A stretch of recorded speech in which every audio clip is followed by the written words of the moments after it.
Alright, it's Sunday here on Vlogging Life. Guess what, guys? Today's the day a lot of you have been waiting for. A lot of you have asked the question, Adam, why are you putting all this work in washing the car if you don't even know if it'll start? Well, that's a very good question to be asking. Today, we're going to find out the answer. First thing I need to do is pop the hood. So, let's go ahead and do that now. Now, this hood troubles over the years, so I'm going to need to sit you guys down while I work this latch. Okay, there are a few strikes. We got to loosen up. I'm going to need to get some like lithium grease or something on that latch because you got to like punch it to make it open. I got some right here. I wish I could find my little red straw to go on it. So I'm going to show you guys what's going to cause a problem. Sounds like my neighbors are having a good time. Yep, that's going to make for an interesting video. Oh well. I wish I had the little straw that goes on it on the lithium grease, but I don't. So, not a big deal. We are starting a little later than I wanted to today. What am I looking for? Where's that broomstick? There it is. This is going to be my hood prop, mainly because the hood struts don't work. Now, I checked on Amazon, and they carry them for about 20 bucks. So, if we can get this thing to fire, we're definitely investing in new hood struts and new trunk struts. But for the time being, this old rake, this is the old metal rake's friggin' handle. Now, here's been my big threat. Every time I start it, you see that pulley right there in the shot? That goes to the air pump. Every damn time I go to use this car, that thing is seized. Now, what we've been doing is we get it to move using a pry bar, and you put a ratchet on there to release the tension off the belt. Now, I'm probably going to need to replace this belt at some time because I'm not sure. It'll be fine for today for doing what we're doing. I need to release the tension and then spin it and try and get some lithium grease behind it, which is why I wanted that red straw thing for the can. But for the life of me, I can't seem to find that. So let me do some digging around in the garage here and see, it'd be also a really good idea if I actually cleaned up my workspaces. But, whatever. Whatever, man. Chances are I probably landed on the ground and got swept up and thrown in the garbage. There's an excellent chance of that happening. Could also be sitting over here next to the die grinder. But like a lot of people have said, why put body work into it if it doesn't even start? Well, the thing that you don't realize is it's got to start before I can do body work. I got to be able to move it from there into here before any of the fun stuff will begin. Now, I can't find that straw. Do I have a can of that crap in the house? I'll be right back, guys. Okay, it's hard to tell if I got the shot because it's really bright out here right now. But normally what I do for this is you get your ratchet, fire it in here, release the tension, and you get this pry bar in here, and just gently, okay, that's free. Okay, we're good, we're fine. So we might not have problems like we did last time. This is good. This is very good. Alright, so what we're going to do is we're going to get the battery back in, and then for video purposes I'll show you guys we do have fluid in here. I've already checked it, but obviously if I don't put it on video, people question if I checked it. So we'll do that next. Man, I remember when car batteries were heavy. Alright, drop this in there. Wiggle it around a bit. Get this ratchet down so I can get two hands to guide it in. Put it underneath the little locking guy. And start loading the posts. But every time we make a positive connection, something in the front end was engaging and disengaging. Okay, so we have power. Let's get you guys off the tripod. And I need a rag for the oil. First I'll show you the coolant here, just to show you that we got a full rad. This is always giving me troubles too. Basically, you gotta push down. Push down. My hands are all greasy. Come on, you son of a bitch. Okay, I gotta put my camera down. So as you can see, the rad is full of cat-killing coolant. Next, we'll check the oil. Now, something I really hate about this car is these stupid Mr. Gasket chrome valve covers. And I'd like to replace them, and by the looks of it, it's just what, 1, 2, 3, 4 center bolts holding them in place. That's it. I look online for valve covers, and all I ever find are the bolts are on the outside here. I don't know if that's compatible with this engine block because I'm not a mechanic and I don't know these things. But if I pull the engine's dipstick, you can clearly see there is oil on the end of it. Like I said, I just checked that the other day. The oil is kind of dark. Been sitting in the car for 5 years, but it's been sitting in the ground for millions. So for a first start, we should be golden. So without further ado, because I expect this thing to burst into flames and burn my house down, let's go ahead and get you guys back on the tripod, aiming at the engine, and we'll set up another camera at the exhaust. Alright guys, moment of truth. Let's do this.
You know, a lot of people dog General Motors, me especially, but I gotta say, their old cars are just amazing. So what I'm gonna do is I'm gonna pop the hood. Actually, I gotta get back in there and close that window. We know the transmission engages. We know the brakes work, well, at least for what little bit of stopping I did. We know the car moves. I do want to get it checked out by a certified mechanic, just to make sure that, you know, there's no brake lines rotten or fuel lines rotten. Now guys, everybody talks about fuel stabilizers and, oh, add more gas to old gas to make it better because you're putting turpentine through. That gas is 5 years old. You've seen how easily she started. I almost want to call a myth on it all, on bad gas. Maybe in like small engines like lawnmowers and shit, you'd probably want to do that, but I don't know. Cars have a sealed gas system. They don't really ventilate. Well, they do, but they ventilate through a carbon canister. Air goes out, not in. So I'm sitting, look at all the rocks stuck in my tires. That's hilarious. I got some cabbage up top. But all in all, she fires, she moves. I think we're ready to strip the paint. So what I'm going to do is I'm going to disconnect the battery because I haven't troubleshot the whole reason why the battery's draining. And I'll be right back. Alright, battery's disconnected. We are good to go. So I'm going to go ahead and put this here where I can get to it easily. And have a drink of water. Remember I was talking about valve covers? How all the ones I saw had the holes on the sides? Well, this is what I'm talking about. This is a valve cover gasket, as it says on the label. And you see how it has the holes on the sides? I bought these for my old truck. We ended up not using them because we didn't have to take the valves off. Or the heads off to replace the head gaskets, because that 305 that was in it had a bad head gasket and she'd just leak everywhere. So we never needed it, so we never bothered using it. And I was like, oh, I got valve cover gaskets in my garage, but I don't know if these ones will work with a Trans Am. Basically what I'm looking for is the stock valve covers. Because like I don't know if I showed you guys, I may have mentioned it in this video, but I can't remember because I'm so excited that it started so easily. These valve covers are junk. The problem is the oil fill cap. Literally, it's just pressure fitted on. But see how easy it comes off? It doesn't actually fit the friggin' thing. I tried finding the right cap for it. There is no right cap for it. The right cap that it came with was literally held on by a rag, which would fall off, land on the headers, and catch fire. So, I was like, well, that just sucks. Whatever, ignore it. Move on to the next best thing. But if I can find the stock valve covers and load them on, I think that would be a hell of a lot better, in my mind. Also, is it a big deal that that spark plug wire is kind of laying on my header? We'll ignore that. Anyway, I want to grab my lithium grease and grease up this unit here because I think this is what's sticking. Yeah, probably. I'm going to attack it with like something and clear up a lot of that gunk and then re-gunk it. Alright, something else I want to do today is, see this garbage can? I don't think anything's in it. It's empty. I want to clean out this mess of crap back here. So let's get after it. Holy crap, I found my first flip phone ever, complete with the belt holster. What the hell was that doing in there? At work, we all had these Samsung phones. Look at that, the friggin' headphone jack on it, it's all melted. You could load MP3s onto this thing. Yeah. Back in the day, man. There's no way that's gonna fire. Okay. This is how we used to text. Be like saying hi, you double tap that there, wait, and then tap that. Or you go to next, or you would send your text message by pressing that, eh? Oh man. That's hilarious. Like if I didn't know any better, I'd say this is a hair straightener. I've never had the hair to use anything like this. What the hell, man? No Camaro Trans Am is complete without Axe body spray, so you can smell like the ultimate douche version of yourself. No computer nerd's car would be complete without a mouse and a keyboard and some old dog kibble, apparently.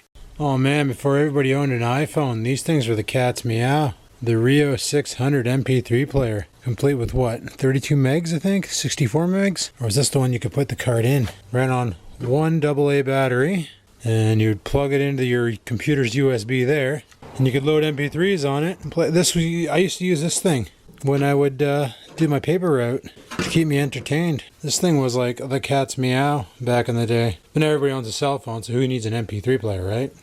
Some random person on a bike just came by, waves, and goes, hey, vlogging life, they're down there now. Huh, okay, that was awkward. Anyway, not sure who that was, but whatever. We almost got this garbage can full of all the crap in the back seat, and there's still more crap in the back seat. Let's get after it. This freaking black fly is getting annoying. Besides the fact that they're filthy, do aviators fit me? This right here, guys, is part one of my data reader for my car. I would plug this into an old IBM laptop serial port. This end goes into the OBD0 reader. This end into the power adapter. And I could data log my car. And somewhere, I think it's in this filing cabinet, I have the chip burner. So I would get my data logs, adjust the fuel maps, and then burn a new processor. Slap it in the 8363, which is the ECM on this car, or the 8363, 80630, I can't remember the number now, but I know it's got 8s and 6s and 3s in it. Anyway, I would slap it in there, and then data log for another drive, see how close to stoic I was, and then just rinse and repeat. The problem is every time you burnt a new processor, you couldn't erase it. So you had to buy like a stack of 20 chips. And the Atmega 128s that I was using, were they Atmega? I think they were Atmega 64s actually. I could be. Well, anyway, they're about 75 cents a processor. So if it took you 20 tries, it cost you about $15 for the processors just to store your data. Make your bin file and put it on the rig. I think they were 128 kilobit. Could be wrong, could be 64, but that there is what I used to tune that to get the fuel economy that it gets as long as I keep the pedal off the floor. Pretty sweet. We're getting there. I'm going to need to get a vacuum out here, that's a given, because there was a grocery bag in there that completely lost full molecular capabilities, and it turned into like grocery bag dust. I wouldn't snort that. Alright, so besides needing a good vacuuming, we basically got this thing all cleared out from all the garbage that was in it. I should check what's in that back seat actually. I'm gonna jump in the car to do that. Like, I can see under my truck. This car sits so freaking low. What do we got back here? What do we got here? We got, oh my goodness, Dr. Pepper. Look at the color of it. It looks like urine. You know what? That very well could be urine. I haven't found the old air vent covers. Sweet. So now I don't have this gaping hole here. Nice. Very nice. It's almost complete. Now is this the actual ownership? I thought I put that up here. At some point in my life, I must have really loved aviators, because this is the second pair I found in this car. On the side it says, live to hunt, hunt to live. That's hilarious. Dude, I just found a dart that's been in here since over 2013, because October 2013 was the last time I smoked. I bet you this cigarette, somebody downtown would smoke it, because they'd be that hard up for nicotine. Throwing that in the garbage. Alright, looking like a car again. Except for all these stupid switches over here. Turning on all the... I got lights underneath the dash here, because I was in that stupid scene. You know what I mean? That stupid scene where you're freaking pretending you're Paul Walker and shit. But, yeah, everything's all good to go. Wonder what MP3s I got on this USB pen drive. Huh, whatever. Okay, well, that's about all I'm doing today. I just wanted to see if she would start and clean it out, so we're good. So, the next step will be, sometime this week, clearing out this garage, and hopefully by next Friday we can get the car in here and get started on some prep work, i.e. sanding, which means at some point in the week I need to go to Canadian Tire and buy more sanding discs for this thing, because I think I mentioned it, we're going to do the car panel by panel. We're not going to, like, we'll start with the hood, prep it, clear it, all that stuff, get out any bad spots, reprime it, paint it, and then we'll, these I think are plastic. That's definitely plastic. But we'll prime them and paint them too, make them all look good, make everything all uniform. And then I want to go from the top and work my way down, so the next step will be the roof. And this isn't going to be a quick project, that's for sure. As you can see, the stickers came off the car. They're staying off the car. I'm not putting any stickers on. I'm even thinking about taking this Firebird off the front here, getting rid of it, and just going without any notifications of what it is. Just letting people know it's a Pontiac, because, well, it's kind of hard not to know if you're following me, because it's kind of sort of embroidered above the license plate. I'm gonna have to hit up the dollar store too, because they got drop cloths that I want to use. They're like plastic, and that's what I'm going to use the mask off areas, like mask off this fender while I'm working the hood, mask off the front nose cone while I'm working the hood. I'm going to have to take off this license plate cover, which, judging by the looks of it, shouldn't be that big of a difficulty. Shouldn't be. Guess we'll find out. There's a friggin' rock stuck back there between the license plate and the holder. Jesus, Murphy. We'll figure that out as time comes. We'll figure that out. I'm just happy she fired on the first try. Guys, that was in fact the first try, because if it would have been the second try, it would have fired a little easier. Took a little bit for the lines to get primed, but what can I say? Will it start? The answer is yes, it will. Yes, it will. Now, some of the comments in the previous video were, Adam, after you get it all done, do you plan on storing it in the garage over the winter? And the answer to that is a hard yes. Going forward, every winter, the car will be in the garage. What I plan on doing is I want to see how far up I can get it. I basically want the nose practically touching this cabinet come winter, which means the car should theoretically, the ass end should, I would assume, come up to around here, giving me from the barbecue to the door of room, which I can easily put the snowblower right here.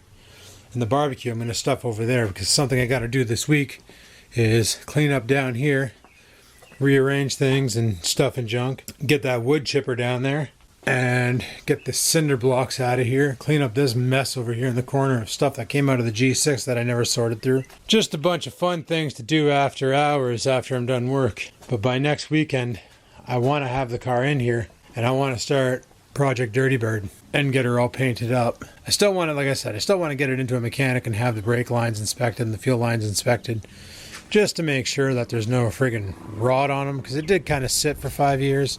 And if you don't believe me, guys, Every year we have to re-register our plates. And the last time this was on the road was in 2013, because in March of 2014, the tags expired and I never renewed them.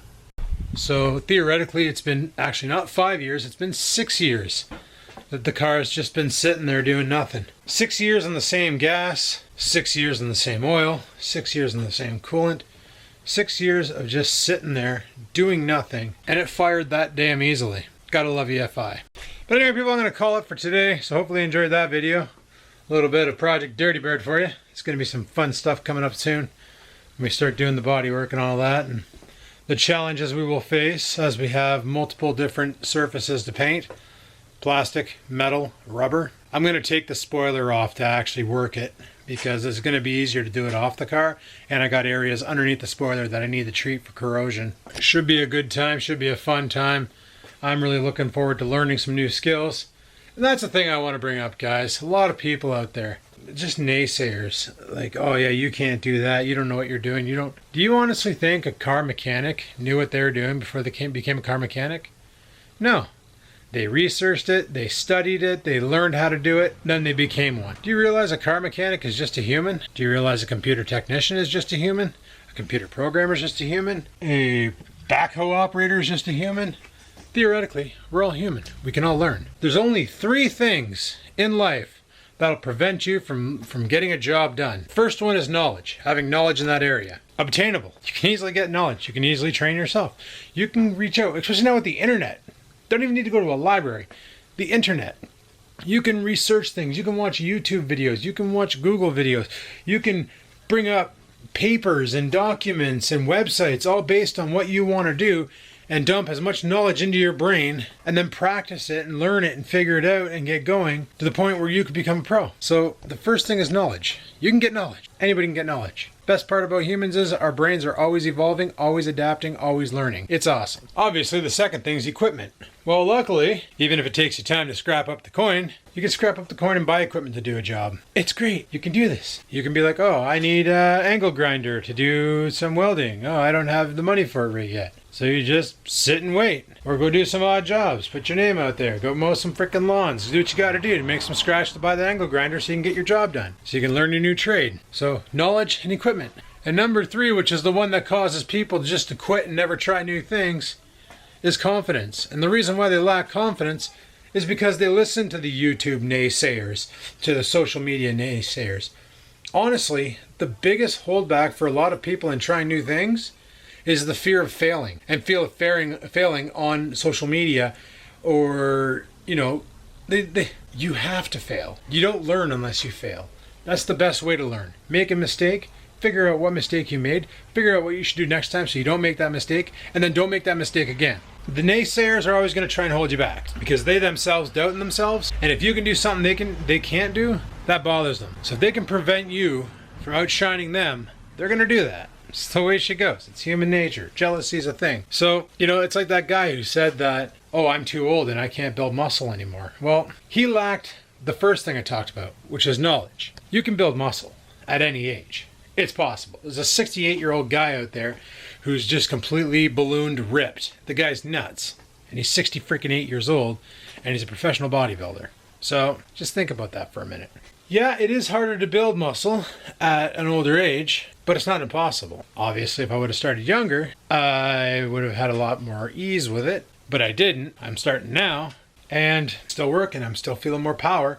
I feel fine. I'm in the gym. I'm giving her. You know, that's a lot more than I can say for some people out there who don't even bother going to the gym. They just sit in front of their computer all day or the television all day, driving salty, sweet snacks into their face and killing themselves, literally. You know, at least I'm trying something. And the naysayers hate that. They want to see you fail because they themselves can't do it, which is bullshit because they themselves can do it. They just choose not to. It all comes down to choice. So don't be afraid to try new things. Don't be afraid to fail at trying new things, because when you fail, that's when you learn. When you fall down, that's when you learn how to get back up. And that's what you got to do. That's the way life is. But anyway, people, I'm going to shut her down here so Dirty Bird fires up like a champ. Hoping that DSLR caught the shot. I think it was recording. Because, man, that exhaust sounded super deep. I need my truck to sound like that, to be honest. But anyway, thanks for watching. Like, favorite, comment. Don't forget to subscribe. And until next time, let's get cracking on Project Dirty Bird.